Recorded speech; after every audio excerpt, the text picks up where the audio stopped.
Well, as Jim Head and Johnny Gray get to come up to the line now, here are the current points in Funny Car.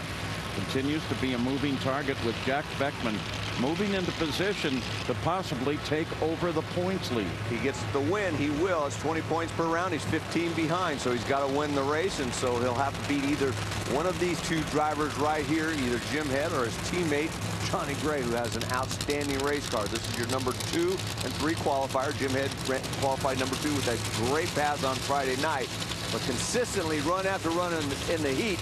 Johnny Gray has really had nobody that's even in the same zip code as him. Antron Brown's car getting towed back, getting ready for his final round. You know, when you think, though, about Jim Head and Johnny Gray, you have two guys who are not in the playoffs.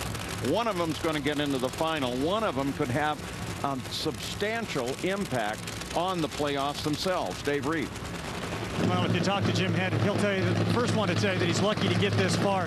He missed the race we had in Dallas and missed the race earlier in Chicago. Those were the hot weather racetracks. He has never competed on a track hotter than 120 this year.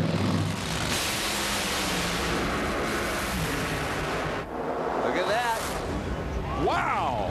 Johnny Gray 448 to a 445.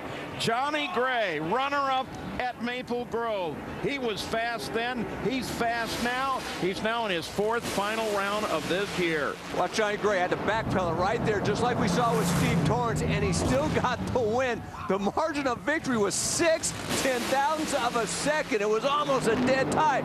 Johnny Gray did a fantastic job of getting that car to recover, and he won the race. No matter what happens today, Johnny Gray earned his paycheck. I know it's angled, but I thought that Jim Head had him. That's what 6/10,000ths of a second on the margin of victory looks like. As you can see, it's about 3 inches at the stripe. Boy, it doesn't get much better than that.